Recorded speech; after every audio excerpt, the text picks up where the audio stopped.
Creativity is that marvelous capacity to grasp mutually distinct realities and draw a spark from the juxtaposition. I am Supernal, and this is Artist Spotlight. The artist I'm going to talk about today goes by the name of DalfaArt, or her name is Olga, based off of her DeviantArt. She hails from Russia, Mother Russia. I'd love to go there someday. At least, Czech Republic's close enough. That's close enough. Cold enough, at least. And holy damn, she has some amazing artwork, which, based off of the images, which I'll show you here, and we'll go through a couple, she works within a very traditional medium, and that should be fairly obvious from the get-go here. Now, the first piece I have, which to talk about, is titled Brides of the Wind. She does a lot of different various feminine characters, and she has a fair amount of some nice motifs that she's developed that really aid in creating her style. Now, her artwork is very realistic. It's got a good layer of realism to it, but it still shows... it doesn't have... it's different medium. So different mediums will look... I want to say almost more or less real, depending on the medium. So when you look at realism with charcoal and graphite, that little level of realism only gets so far. It hits a threshold. And then you transfer it to painting, right? Acrylics and, water-based paints. That then, in some cases, you can say, gets a little more real. And then you go all the way up pretty much to using like a spray-on kind of paint, which Jesse Moynihan, his artwork utilizes that. A lot of people most artists who are hardcore into the realism, photorealism basically, you're getting to that photorealistic point, they pretty much use a sort of spray kind of brush. H.R. Giger, he used that kind of brush for everything, which is why his stuff looks so real. I believe the particular reason for that is because the medium itself for that can just get such a great gradation, which is much more difficult with artwork like Olga's here, mostly because you retain some of the less real qualities that just have to do with the fact that you're using graphite. You're going to have some inconsistencies in there, and you're going to see the texture, but that doesn't reduce from it. That is a positive and a great quality to have. It makes it what it is. It gives its own style. A lot of people like it. I particularly like it. I love charcoal. I love this type of drawing. It really adds that graininess that you get from graphite is awesome. And she uses it pretty well and pretty effectively here. She doesn't go too heavily into a lot of color. I'll show some other pieces that do have color in them, which is great. I think it's good that she's well-rounded in that respect. Some people, it's hard to jump out of doing just value. And even in a lot of her pieces, she doesn't just do value. She does add in a color. And it's good to have that. Sometimes adding all that color, all these different things, it can be a real headache because you can just mess up real easy. Now, let's focus on that actual particular what's going on in this image. With this one, just all the flows of the forms, it's a little chaotic, but branching out from each of the familiar human elements, the three faces, she loves to just utilize and play with, hair in a sense, feathers as well, which feathers are essentially the hair of birds, right? Isn't it, basically, right? I guess sometimes some birds have like more of a tuft to them, that's a little more like, fur, like it would on like a dog or a cat. But it's all just the whole composition with this is great. Fully utilizing pretty much the whole canvas. Great there. Leaving a little bit of open at the top right, that's fine. That's not too crazy. And it's because you got some good billowing wisps that are kind of overarching that particular spot. But most of what you're looking at is this giant kind of blob of objects and forms all kind of juxtaposed and morphed into one whole thing, which I think is a really great way to utilize layering in a very effective manner. It adds on sort of a depth without there really being much initial kind of depth, but you do get that. At the very top left, that sort of bird's beak that's poking poking out is definitely not as close as the bird with the white and sort of blue sort of feathers there, right? Sort of marks there is much closer, just because it's on top of the woman in front, and that's on top of that, which is on top of that, and so on and so forth. So having that sort of micro layers, just thinly veiled layers, is really, really good. And adding on over and over and over and over and over really is also an extreme way to add tons of detail. Whether or not you kind of started from the left and went to the right, adding all of it on, which kind of appears that way.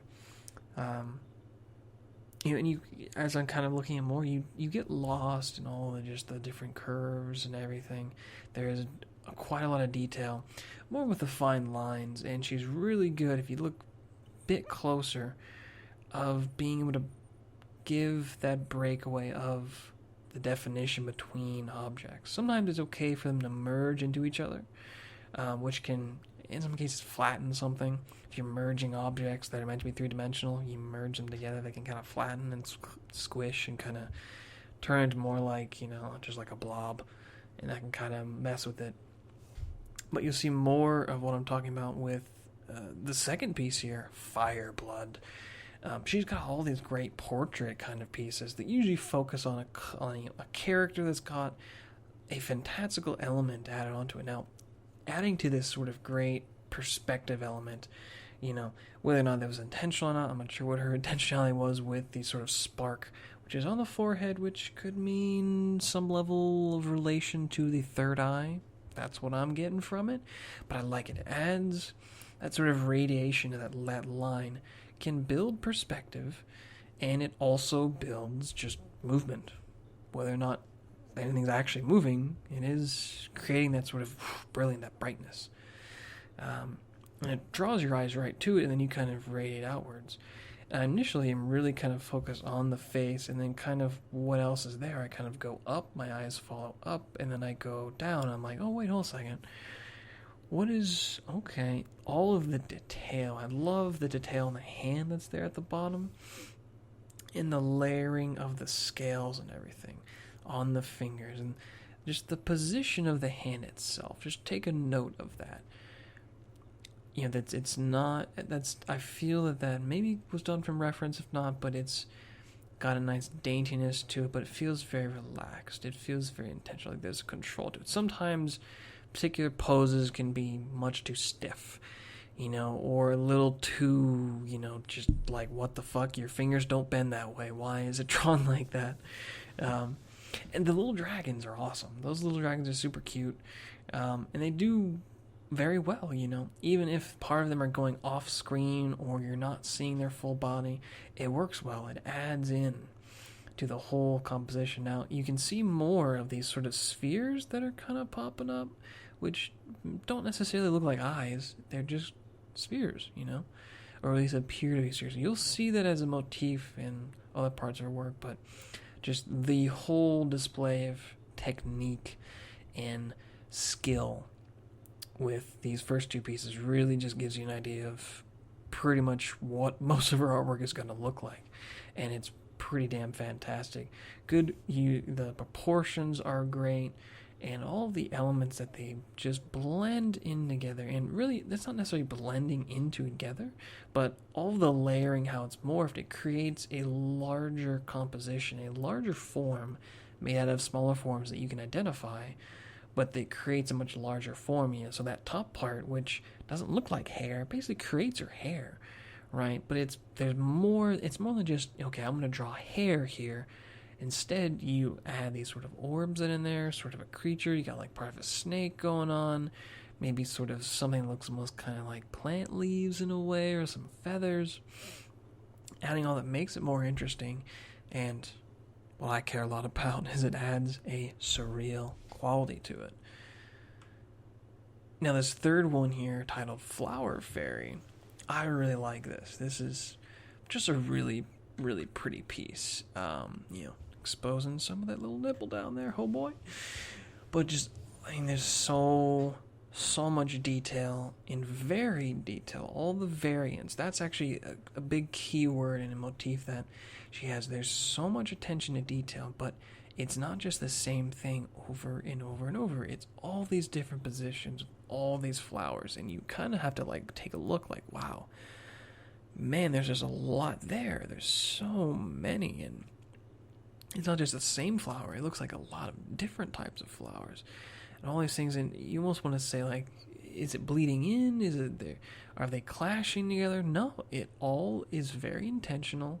Every line, everything is focused on, and there is a purpose for it. It's not too messy, not too chaotic. It might be a little chaotic to the eyes, but it works well. And just, then again, having two elements of familiarity, the face, and of course, her breast as well. And you don't see other other parts of the body. You can get an idea of the general scope of a human form, but that's it. It's a fairly straightforward, well-structured, well-composed piece, and you have, it doesn't necessarily need a background to achieve its purpose. She does it very well with all of this intensity. Sometimes you can over-intense, so let's say you had a background. What would you put there?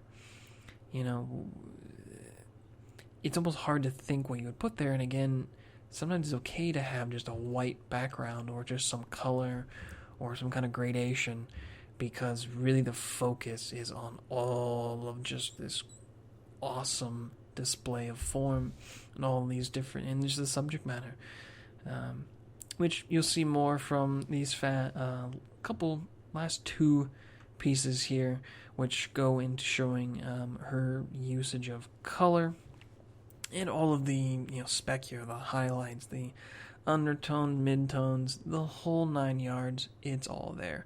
And again, you'll see more of those orbs, and she almost has, I want to sort of infer at least, that some artists, they particularly like and focus on particular, their subject matter may not be quite obvious, but in a sense you almost get, at least I get, this feeling that she's sort of creating these mythological fantasy characters that are dressed up in a particular way. There's all this focus on the hair, the clothing, all this aspect around it, especially with the last one. This is like a queen, and she's got this garb on, and the whole headdress and everything. I mean, if you've ever seen the movie, oh shit, I just drew a blank. Ah, damn. Well, some of the more gothic comments, it got a little bit of a gothic element, kind of going back to classical elements, all these headdresses and everything, I'm trying to think of maybe 16th or 17th century France, having France in the Renaissance period, just all of this gaudy garb and everything. And it's beautiful, it's wonderful, it's extremely artistic. Some of the heights of art when it comes to clothing and all of that. Really, that's a big motif that she has that is predicated through a lot of her artworks, and especially quite a few of the ones that I've shown you today, which I think all of these give a very good display of not just her skill, but what she likes and what she cares about. And if you vibe with her kind of stuff, then definitely give her a good look. She certainly deserves it. Well, my friends, that'll do it for another Artist Spotlight. I appreciate you again for not just watching my videos, but for giving a piece of love to all the artists that I talk about. And, seriously, take a look at their artwork. Take some time during your day, Get the DeviantArt app on your phone. I have that. I pull it up if I'm waiting for, picking up food at some place. I'll just kind of sit down, look at some art, see who's what. And I always also, that's where I get a lot of my stuff onto my social, on the Twitter and Tumblr and Facebook and all of that shit. So check all of that out, and I will see you all in the next video.